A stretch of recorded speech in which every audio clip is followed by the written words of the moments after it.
Émission Réalité Plus, là où nous traitons de sujets liés au vécu quotidien des Congolais en général et des Quinois en particulier. Il faut dire qu'aujourd'hui, on a un réel plaisir de recevoir pour vous Monsieur Robert Congo. Il est journaliste qui vit à Paris. Il est représentant du groupe de presse Le Potentiel au niveau de l'espace Schengen. Avec Monsieur Robert Congo, il faut dire qu'on va parler de l'actualité ici en République démocratique du Congo. Notamment, on va parler de la loi, de l'avantage de la loi et des avantages de la loi Tchani. Et les élections en perspective ici en République démocratique du Congo. Et on va aussi parler de l'apport de la diaspora ici en RDC. Je tiens à remercier mon équipe, André Ndjeka qui chapeaute la réalisation et notre ami qui nous assiste aujourd'hui. On n'oublie pas nos amis qui nous suivent, Junior, merci beaucoup. On n'oublie pas nos amis qui nous suivent depuis Congo Promo aux États-Unis d'Amérique. Mais plus tard, je vais pouvoir recevoir mon invité, M. Robert Congo, à qui je dis bonjour. Bonjour Omos. Vous allez bien? Ça va très bien, comme vous le voyez. Tout le temps parti, tout le temps revenu. D'abord, qu'est-ce que ça vous fait à tout moment de revenir dans votre pays natal? Mais écoutez, quand on a passé assez de temps comme ça à l'étranger, par rapport au Congo bien évidemment, et la France, c'est là où je réside, ça fait bientôt 42 ans. Donc je fais ma vie là-bas, je continue à faire ma vie là-bas, mais on pense quand même à son pays, on pense quand même à la République démocratique du Congo. Il faut bien de temps en temps y revenir et voir comment ça évolue. Alors quel est le but de votre voyage ici en République démocratique du Congo, plus précisément à Kinshasa? Non, c'est un voyage strictement privé, c'est personnel. Ça n'a rien à voir avec la politique, ça n'a rien à voir avec la presse, c'est pour moi-même. Très bien. Alors, d'abord, en tant que Congolais, comment est-ce que vous observez par rapport à la pandémie Covid-19 en France? Parce qu'il y a tant de Congolais, il y a tant d'Africains, il y a tant de gens qui meurent. Vous, en tant que journaliste, quelle analyse faites-vous? Mais écoutez, la Covid-19 existe réellement. Donc, il ne faut pas négliger cette maladie parce qu'elle fait des dégâts énormes d'ailleurs. Et depuis février 2020, on a été confinés, je crois, de février 2020 à aujourd'hui, on a été confinés 3 fois. Donc on a connu ces 3 phases très difficiles. Il y a eu des morts, ça, il faut pas se leurrer et dire que ça n'existe pas. La Covid-19 existe. Ben, écoutez, on fait avec, on l'a intégré dans nos vies, c'est devenu presque notre quotidien, donc on fait avec. Pourquoi Macron exige que le vaccin soit obligatoire au niveau de la France? Mais il faut arriver à immuniser au moins les 3/4 de la population pour créer ce qu'on appelle l'immunité collective. Donc il faut qu'au moins qu'il y ait, on va dire, 50-60% de la population soit vaccinée pour créer cette immunité collective qu'on demande pour éviter que cette maladie s'aggrave à nouveau. Mais malheureusement, on a des variants qui font que on ne sait pas comment s'y prendre. Mais si on est vacciné, au moins, ce n'est pas parce qu'on est vacciné qu'on ne peut pas tomber malade. Non, on peut tomber malade, mais on peut éviter la façon aggravante de cette maladie. Comment est-ce que nous, les Africains, plus précisément nous, les Congolais, on peut éviter ces maladies ici en République démocratique du Congo? Justement, c'est comme en Europe, hein, respecter, disons, c'est ce qu'on appelle les barrières sanitaires. Si on porte son masque, si on respecte la distanciation sociale, si on se lave les mains tous les jours, après quelques démarches, on revient chez soi, on se lave les mains, on essaie de faire attention, éviter surtout de rester à proximité d'un individu, on ne sait jamais, parce que c'est ce qu'on appelle de malades asymptomatiques. Donc on ne sait pas qu'il est malade, mais il est malade. Donc il est positif, mais on ne le voit pas. Donc on est prudent, on se protège soi-même et on protège aussi l'autre. Là, c'est l'avis de M. Robert Congo. Entrons directement dans le vif de notre sujet. Parlons de la loi Tchani. En tant que Congolais, vous avez fait 40 ans en Europe. Est-ce que vous êtes toujours Congolais ou vous avez changé la nationalité? Non, je suis français. Je suis français, mais je reste congolais, hein, je reste congolais. D'origine? D'origine, ouais. Donc, je suis né de père congolais et de mère congolaise. Donc, je suis congolais. Mais j'ai acquis la nationalité française, ayant vécu longtemps là-bas. Je fais toutes mes études là-bas. Donc, j'ai opté pour la nationalité française, mais je reste congolais de cœur. Ça, c'est clair. Maintenant, par rapport à la loi Tchani, vous êtes pour ou vous êtes contre? Je suis pour. Pourquoi? Écoutez, qu'est-ce qui s'est passé? On peut rentrer dans la politique. Effectivement, on ne devient pas président de la République si on est quand même étranger. Moi, même étant français, je ne peux pas prétendre devenir un jour président en France, et pourtant j'ai la nationalité française. Mais quand on regarde mes origines, ça pose problème. Ce n'est pas qu'un étranger, parce qu'on n'est pas congolais, on ne peut pas devenir gouverneur, on ne peut pas devenir bourgmestre, on ne peut pas devenir, je ne sais pas exercer quel métier, mais c'est ce qu'on appelle, il y a certaines fonctions qu'on ne peut pas exercer. La présidence de la République, ministère des Affaires étrangères, c'est le ministère régalien, hein, Affaires étrangères, intérieur, chef d'état-major. Il y a tous ces ministères-là que, quand on est étranger, parce qu'il y a le secret du pays qu'il faut effectivement savoir garder. Ça, c'est important. Mais ce n'est pas qu'on est contre où cette loi vise quelqu'un ou vise une certaine catégorie de personnes. Comme j'entends ici et là que cela vise les métis. Non. Il ne faut pas aller trop loin. C'est très clair, surtout les gens de Moïse Katumbi, pour eux, ces lois visent notamment leurs candidats en 2023. Mais c'est ce qu'ils pensent. Mais moi, je dis simplement, mais pourquoi ils se sentent visés? C'est ça la vraie question. Pourquoi ils se sentent visés? Moi, je suis congolais, même étant français. Moi, ça ne me dit absolument rien. Je dis, ben oui, mais les jours où je retourne au Congo, si la double nationalité est acquise, je dirais, bravo. Je suis congolais et je suis français, franco-congolais. Mais jusqu'à présent, la nationalité française est indivisible. Donc je garde ma nationalité française. Mais les jours où j'aurai droit à cette double nationalité, effectivement, je dirais que je suis franco-congolais. Mais pour l'instant, ce n'est pas le cas et je respecte. Mais cela n'empêche pas que je revienne, par exemple, au Congo, occuper quelques responsabilités. Qu'il ne faut pas partir justement des ministères, par exemple, ou bien des postes régaliens. Mais ça, c'est tout à fait normal. C'est normal. Moi, ça ne me gêne pas du tout. On peut dire que depuis l'arrivée de Félix Tshisekedi en République démocratique du Congo comme étant président, il y a des avancements par rapport au développement du pays. Après les 18 ans du kabylisme, il y a du travail. Ça, il faut le dire. Ce n'est pas en 2 ans qu'il peut arriver à résoudre tous ces problèmes. Mais c'est ce que moi je dis, il faut qu'il travaille. Il faut qu'il y ait un vrai changement. Il ne faut pas qu'il y ait du saupoudrage. Non, il faut qu'il y ait vraiment un vrai changement. Vous dites qu'il faut qu'il y ait le vrai changement. Vous faites allusion à quoi? Quand je dis qu'il y ait du vrai changement, c'est-à-dire qu'il faut qu'il commence vraiment le travail. C'est pas lui qui avait dit qu'il s'allumait bandole le 6 décembre. Ben, on attend que Moi, j'ajoute encore le peuple d'abord. Ben, ça, ce n'est qu'un slogan. Ça, ce n'est pas un projet. Nous, c'est ce qu'on attend de ce gouvernement ou du régime Tshisekedi, un projet de société. Moi, je ne sais pas lesquels, ce n'est pas le peuple d'abord. Le peuple d'abord, c'est un slogan. Mais alors, quel est son projet par rapport à la société? Je suis arrivé à Kinshasa, ça fait maintenant 3 semaines. C'est ce que je vois, mes cœurs. Je me suis dit, bon, peut-être, attendons voir comment ça va se passer, peut-être d'ici 1 an, je n'en sais rien. D'ici 2023, je n'en sais rien. Vont-ils, en parlant du gouvernement, le gouvernement s'appelle bien le gouvernement de Warrior, non? Ben, on attend que ces guerriers nous montrent ce qu'ils savent faire. Voilà. Déjà commencé pour eux, à l'est du pays, ils font des efforts pour qu'il y ait la paix. Ben, on les encourage. On les encourage qu'ils continuent dans ce sens-là. Mais c'est ce que moi, je voudrais que cet état de siège soit quelque chose de concret. Pas quelque chose... ça fait combien de temps, depuis qu'on a instauré cet état de siège? Ça fait 2 mois. Et les résultats, vous en connaissez, vous? Sur le plan social, M. Robert Congo, vous vivez en Europe, on sait bien que de grands pays comme la Chine, ils sont développés à cause de l'agriculture, à cause de l'élevage. Est-ce que pour nous, on peut aussi faire pareil pour que la population se retrouve? Tout est question de volonté politique. On peut. Vous savez, l'hectare de terre arable que nous avons ici au Congo, les richesses du sol que nous avons ici au Congo, l'agriculture, ça c'est la première chose. L'agriculture peut faire vivre le peuple congolais. Mais il faut que les Congolais se mettent au travail. Vous parliez tout à l'heure du projet du président de la République. Mais l'agriculture peut être un projet. À partir de l'agriculture, on avait parlé de Bukangalonzo. Mais je ne sais pas ce que ça donnait. On n'a rien vu. On a interpellé des gens. Hein. Il y a Matata Pono qui est interpellé.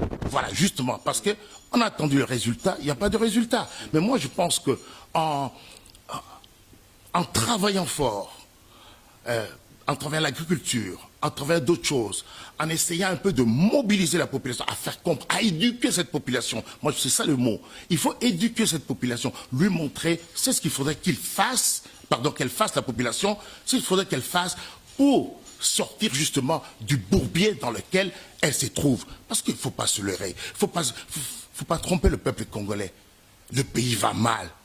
C'est pas moi qui l'ai dit, c'est tout le monde qui l'a dit. Les chiffres le montrent. Hein, PNUD, le programme national pour le développement. Nous sommes 30e, l'indice de développement. Ça, vous le savez. Vous le savez très bien. Mais on peut toujours espérer. Moi, j'espère. Je crois en ce peuple. Je crois en ce pays. Parce que je sais que ce pays régorge de la richesse. Et le peuple congolais, c'est un peuple vaillant, un peuple compétent et qui a du talent. Qu'il soit de la diaspora ou qui vivent ici au Congo, moi je pense que ce peuple peut faire beaucoup de choses pour ces pays. Alors ne décourageons ni la diaspora, ni ceux qui vivent ici sur place. On peut faire beaucoup de choses. Tout est question de volonté politique. Quel est l'apport de la diaspora aujourd'hui en République démocratique du Congo? Parce que dans d'autres pays, on voit leur diaspora reviennent au pays et puis ils investissent. Mais chez vous, on voit pareil, on ne voit rien. Qu'est-ce que vous faites réellement pour que vous ajoutez quelque chose dans votre pays? Moi, je pense que c'est grâce à la diaspora que ces gens, enfin, à part là de Kinshasa surtout, ou ailleurs d'ailleurs, hein, il n'y a pas que Kinshasa. Moi, je pense que c'est grâce à la diaspora que nos compatriotes ici au Congo tiennent aussi le coup. Je vous dirais, dans l'année, chiffre officiel, 10 milliards de dollars que la diaspora envoie ici pour aider les leurs. Donc, c'est pas... Et le budget de l'État, c'est combien? 4 milliards. La diaspora envoie combien? 10 milliards. Faites la différence. Voilà l'apport de la diaspora. Et vous me parlez de l'investissement. Oui, la diaspora veut venir investir dans son pays. Les Congolais veulent venir travailler ici. Mais les tracasseries administratives, vous en savez quelque chose. On privilégie d'autres étrangers que les vrais Congolais. Les Indiens, ils ont tout. Les Chinois, ils ont tout. Qui encore tout ce monde-là qui vit ici, ils ont tout. Ils commencent même à faire du commerce dans le détail. Ça vous touche fortement, apparemment. Pardon? Ça vous touche fortement, ce genre de truc. Mais ça me touche parce que moi, je vois très mal un étranger venir faire du commerce du détail. Ça se fait pas. Ça se fait pas. Moi, je vois très mal, moi qui viens pour investir dans mon pays, on m'interdit, on me complique la situation. Et un Chinois ou un Libanais ou un Indien vient, toutes les portes lui sont ouvertes. Et ça, je trouve ça assez injuste. Est-ce qu'on a encore une classe économique dans ce pays? Une classe économique congolaise? Comme existait à l'époque les Lusakivana, les Kisombe, les Ndombas Congo, et le Bemba, ça existe encore? Non. Et ça, c'est écœurant. Mais pourquoi ne pas aller voir, par exemple, le Premier ministre et puis proposer pour que vous soyez aussi soutenu comme les autres? Ben, écoutez, moi je pense que y a des Congolais, peut-être qu'ils font ces démarches. Je pense qu'ils ont raison de faire ce genre de démarches. Et je pense que ce n'est pas une démarche individuelle, ça doit être une démarche collective. Donc de ce côté-là... Autant vous, c'est de la diaspora, vous n'êtes pas organisé. Voilà, c'est ce que j'allais dire. Il faut que la diaspora s'organise justement pour venir plaider sa cause. Par rapport à ça, ben, on verra. Donc laissons le temps au temps.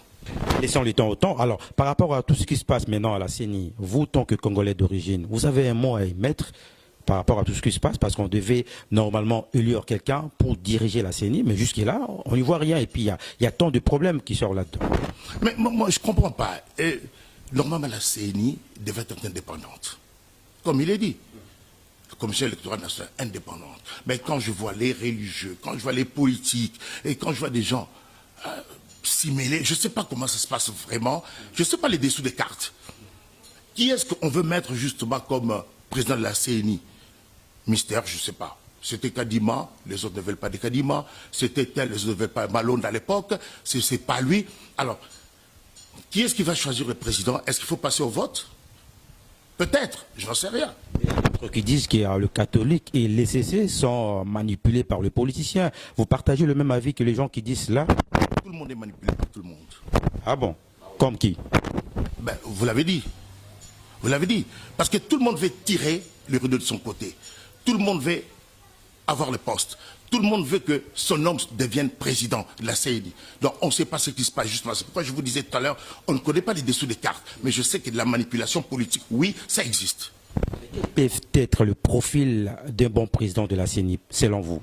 Mais franchement, moi je dirais que Kadima, je lis quand même sa biographie, c'était hier ou avant-hier. Mais je pense qu'il a bien le profil. Ou Paul Ntsapou. Paul Ntsapou, l'orthodoxe, il a bien le profil. Lui, je le connais. Je le connais en Europe et je suivi son combat. Donc je pense que ce soit Kadima ou Paul Ntsapou, mais les autres, je ne connais pas trop. Mais je pense que, pour moi, il n'y a aucun problème. C'est des gens qui ont de l'expérience par rapport aux droits de l'homme. Kadima, par exemple, il a participé à pas mal de ce genre d'opérations à travers l'Afrique, notamment. Donc, pourquoi pas? Mais pourquoi il doit... Son nom l'a trahi. Oh, il est compétent ou pas? S'il est compétent, pourquoi ça doit gêner? S'il est compétent, pourquoi ça doit gêner?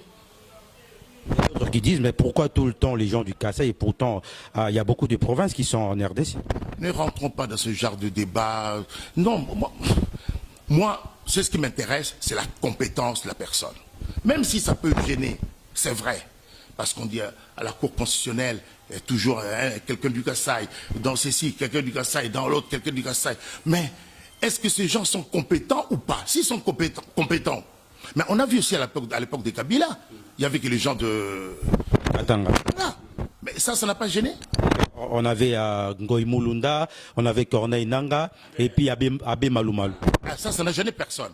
Et maintenant, ça gêne. Non, moi je trouve que c'est un débat stérile. Le principal est qu'on ait quelqu'un de compétent à ces postes-là. Voilà l'essentiel. Qu'il soit entouré d'un Kassaïen, parce que le président est Kassaïen, mais si le Kassaïen est compétent, moi je dis bravo, c'est la compétence qui compte. C'est pas, on est de telle région, oui c'est vrai, vous allez me parler de l'équilibre géopolitique, oui c'est vrai, mais pour moi si la personne est compétente, moi ça ne me gêne pas du tout. Monsieur Robert Congo, en tant que journaliste, si on vous dit de faire la différence entre le régime Kabili et le régime de Félix Tshisekedi, quelle différence verrez-vous?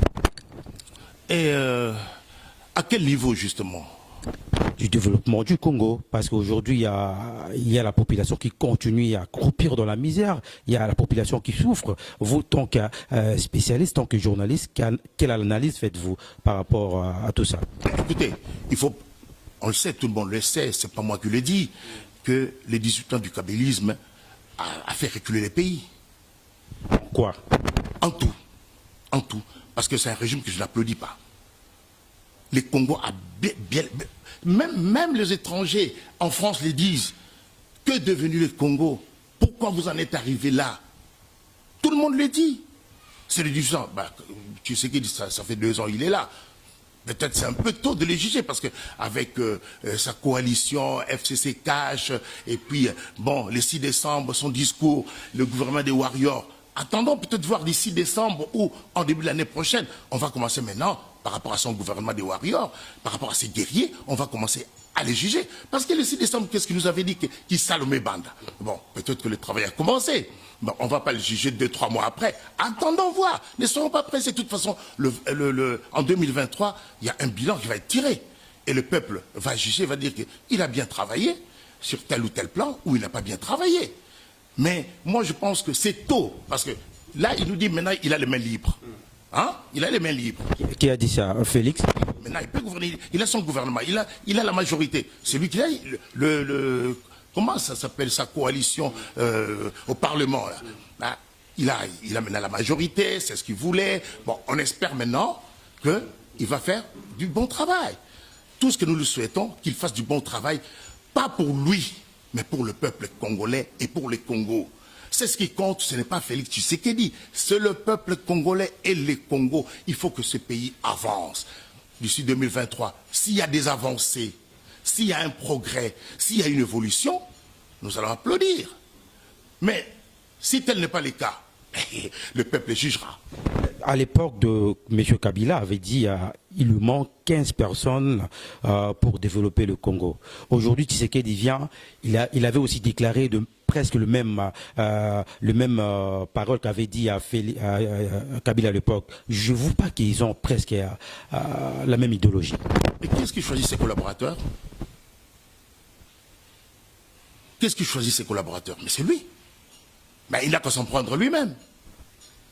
Kabila n'a qu'à s'en prendre à lui-même. Donc, il n'a pas choisi de bons collaborateurs. Et si Félix répète la même chose, c'est qu'il n'a pas encore choisi de bons collaborateurs. Mais c'est clair. On ne s'improvise pas conseiller. Hein. On ne devient pas conseiller du jour au lendemain comme ça. Il faut être expert en la matière. Il faut connaître ce qu'on veut faire. Il faut avoir des idées à soumettre au président de la République. Il faut avoir de la jugeote.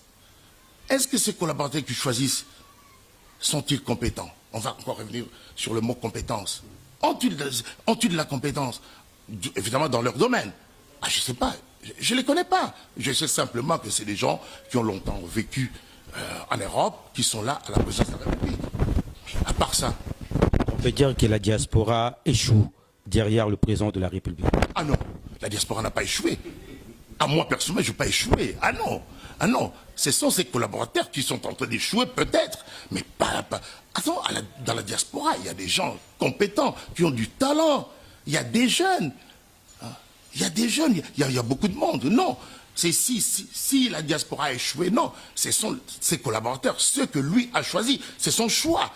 Je ne suis pas contre, c'est son choix. Mais c'est dommage pour les pays. Le président avait lancé un message fort à Londres dernièrement. Il avait dit que les Congolais doivent rentrer dans leur pays natal pour contribuer. Est-ce que la diaspora congolaise aujourd'hui, est-ce qu'ils sont-ils prêts à rentrer ici en RDC, selon vous? Tout le temps, on est prêt. Créer les conditions seulement de notre retour, on viendra. La vie en Europe, c'est toujours facile ou aujourd'hui c'est très difficile? Oh, moi ça fait bientôt 42 ans, donc j'ai l'habitude. C'est difficile, oui, c'est pas, même ici c'est pas facile, partout c'est difficile. Mais bon, quand on a son petit travail, quand on sait se débrouiller, on est bien, on vit tant bien que mal, hein. C'est pas que les gens vivent dans un paradis là-bas, non, c'est faux. Ils luttent comme vous luttez ici, hein. Donc, faut pas croire que ceux qui sont là-bas, ils sont dans un paradis, ils sont dans un autre monde. Non, ils travaillent pour vivre là-bas, pour mieux vivre là-bas. Il faut travailler et faire. C'est ce que tout le monde fait comme travail. Il n'y a pas de saut métier, comme on dit, il n'y a que de sauter gens. Mais le principal connaît là où s'abriter, connaît sa petite vie avec ça. Avoir le papier, c'est très difficile. Ah ben c'est difficile de toute façon. On sait que le problème de l'immigration, maintenant on parle de l'immigration, on ne parle pas de l'immigration zéro, maintenant on tente de mettre des barrières partout, hein, pour que les gens ne viennent pas. Parce que c'est pas facile, c'est pas simple. C'est pas simple. Eux aussi ils ont leurs problèmes. À force de recevoir, ceux qui se disaient pays d'accueil ne le sont plus aujourd'hui, comme il y a 30-40 ans. Non, c'est fini ça, le pays d'accueil. Il y a Kofi Olomide et Weranson qui vont livrer 2 concerts au niveau de Paris. Vous, tant que journaliste, quelle chance donnez-vous à ces 2 artistes congolais? Est-ce que ces 2 concerts-là auront-ils lieu? Depuis, mais ils sont libres. Mais ils sont libres de faire leur publicité, de lancer des spots à la télévision partout sur les chaînes YouTube. Ils sont libres. Mais est-ce que ces concerts auront-ils lieu? Je ne sais pas pourquoi ils s'entêtent. Je ne sais pas. Pourquoi ils veulent qu'on revive. C'est ce qu'on a vécu avec Fali. Vous dites cela par rapport à la pandémie Covid-19 ou par rapport aux combattants? Déjà par rapport aux combattants. Parce que si j'ai bien compris votre question, c'est beaucoup plus par rapport aux combattants. J'ai dit qu'il faut éviter ce genre de casse. C'est ce qu'on a connu avec Fali. Vous avez vu la gare de Lyon. Il y a eu du feu. J'étais présent, j'étais sur le terrain, j'ai vu c'est ce qu'il y avait. Donc, il faut que le Fali, Wera, le Kofi, il faut qu'ils se visent. Kofi, ils le savent très bien. Ils le savent très bien que les combattants vont les empêcher de faire ces concerts. Ils le savent. Il a l'autorisation de la préfecture. Vous pouvez avoir votre autorisation. Mais les combattants aussi auront leur autorisation de manifester. La France est un pays de droit. J'ai droit de manifester. On ne va pas empêcher les combattants de manifester par rapport à ça. Ah non, ils vont manifester. C'est là, malheureusement, il risque d'y avoir des casses. Moi, je ne le souhaite pas pour ces gens, parce que c'est triste qu'on parle tout le temps du Congo dans ces sens-là. Non, il faut qu'on parle du Congo dans le bien, dans le bon sens. Et par rapport à la pandémie, je ne sais pas, là, au mois de septembre, si on ne va pas encore être reconfiné. Alors, si on va être reconfiné, donc, Weranson peut oublier le 17 septembre. On va être reconfiné pour combien de temps? Je ne sais pas. Ça, c'est le gouvernement qui décide. Donc, pour ces deux raisons-là, il devait réfléchir, attendre un peu. Mais je sais qu'un jour, ces concerts auront lieu. Il y aura des concerts qui vont revenir. Mais ce que disent les combattants, attendons d'abord, voyons.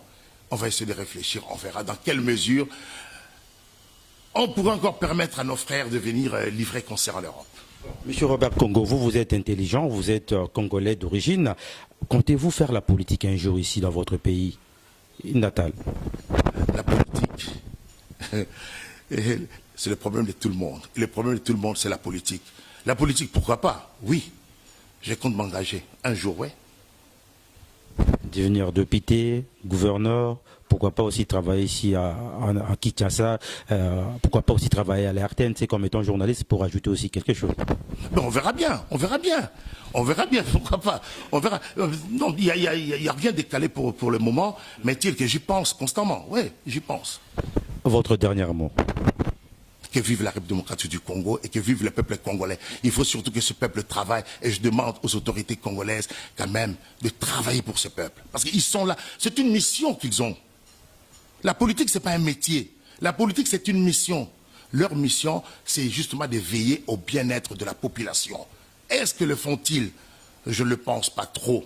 Maintenant, ils doivent savoir qu'ils sont là, ils sont députés, ils doivent représenter le peuple. Ils sont sénateurs, ils doivent représenter le peuple. On est maire, on a sa population, c'est-à-dire bourgmestre. On a sa population, veiller sur sa population et veiller sur le bien-être de ses administrés. C'est ce que, malheureusement, c'est la chose à laquelle nos autorités ne pensent pas vraiment. Aiment-ils vraiment ce pays? Aiment-ils vraiment le peuple congolais? Ces politiciens, je me pose la question. Merci. Merci beaucoup. Il faut dire qu'on avait reçu pour vous M. Robert Congo. Il est journaliste, il vit à Paris, il est représentant du groupe de presse Le Potentiel. Je pense qu'il a tout dit. C'est la question qu'on se pose tout le temps. Est-ce que les gens qui nous dirigent aiment réellement le Congo? Question mark, comme disent les Anglais. C'est la question qu'on se pose. Je crois que c'est à vous de donner la réponse. Merci beaucoup à vous, tous qui nous avez suivis. Merci à mon équipe, Andrine Djeka, Onateteleke Mafumbe, qui a réalisé cette émission. Merci à notre ami JR, qui était aussi présent. Merci à Gouloua Mayala. Merci. On se retrouve prochainement pour un autre numéro. D'ici là, restez branchés sur Molière TV.